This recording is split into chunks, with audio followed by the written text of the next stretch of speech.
Bună ziua, Alin Stafie este numele meu, reprezint compania ITS Travel. Vreau să vă prezint puțin experiența pe care am avut-o folosind aplicația ToValue. Am apelat la aplicația ToValue pentru că am vrut să prezint în media și clienților mei un nou produs legat de redeschiderea destinației Thailanda.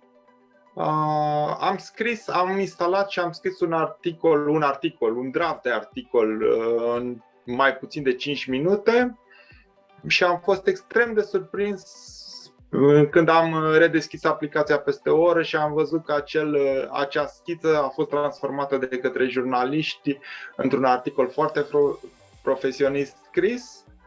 Și am rămas și mai surprins când în câteva zile am început să primesc feedback de la jurnaliști și de la clienți și întrebări și articolul a început să apară în presă.